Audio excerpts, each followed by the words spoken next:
जय जगन्नाथ फ्रेंड्स। आज नूतन अध्याय को आपण मानक स्वागत। आज अध्याय आम जाना आमर मुख्यमंत्री श्री नवीन पट्टनायक परिवार वर्ग विषय।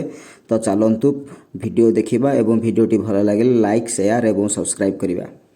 दीर्घ 2 दशंधि धरी ओडिशा रे राज कर आसुथिबा आमर मुख्यमंत्री श्री नवीन पट्टनायक कटक रे 16 अक्टोबर 1946 मसीह जन्मग्रहण करथिले एवं जो जगह जन्मग्रहण करथिले तांकर घर नाम थिला आनंद भवन।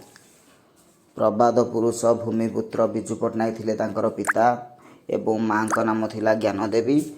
तो विजु पट्टनायक एवं आमर ज्ञानदेवी होउछन्ती नवीन पट्टनायक पितामाता एवं आमर नवीन पट्टनायक जेजेबापा नाम होउछि लक्ष्मीकांत पट्टनायक।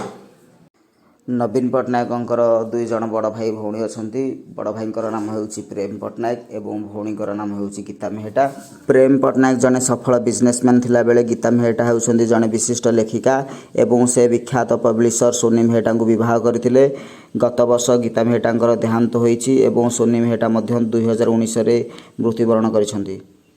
नवीन पट्टनायक पुत्रांक नाम होउछि अरुण पट्टनायक जे कि प्रेम पट्टनायक पुओ एवं किछि वर्ष तले चर्चा होउथिला कि सी होउछन्ती नवीन पट्टनायक उत्तराधिकारी। प्रेम पट्टनायक आउ जड़े झील भी अच्छा ताक ना हूँ गायत्री पट्टनायक। दादा नवीन एवं पीसी गीता मेहटा भली सी भी जड़े विशिष्ट लेखिका। किछि दिन तले सी भी मुख्यमंत्री उत्तराधिकारी बोली चर्चा होता।